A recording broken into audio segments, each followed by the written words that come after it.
করেছি।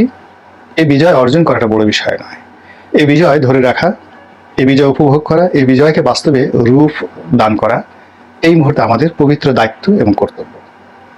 এই জন্য আমাদের যার যার অবস্থান থেকে মন, মেধা এবং মস্তিষ্কের সর্বোচ্চ স্তর খাটিয়ে আমাদের উচিত সিদ্ধান্ত নেওয়া, কোনটি করা উচিত, কোনটি করা উচিত না, কোনটি শোনা উচিত এবং কোনটি শোনা উচিত না।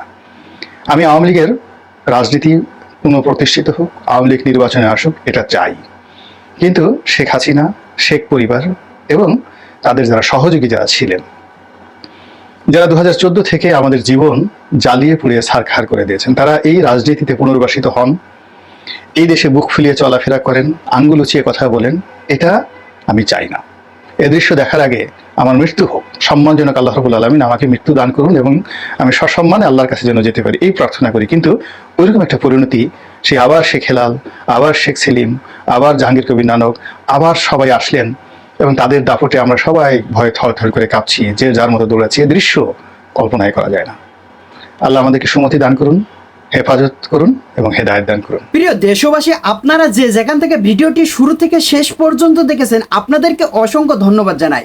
দর্শক, আপনাদেরকে আরেকটা রিকোয়েস্ট করতে চাই, যারা এই ধরনের নিউজ ল্যাব দেখতে পছন্দ করেন, দেরি না করে এই চ্যানেলটি সাবস্ক্রাইব করে বেল আইকনটি অল করে দেবেন, তাহলে দেশের সকল আপডেট খবর এবং রাজনৈতিক খবর সবার আগে এক ভিডিওর মাধ্যমে দেখতে পারবেন। তাহলে দর্শক শ্রোতা সবাই ভালো থাকবেন, সুস্থ থাকবেন, দেখা হবে পরবর্তী নেক্সট কোনো নিউজ অথবা দেশের কোনো আপডেট খবর নিয়ে। আসসালামু আলাইকুম।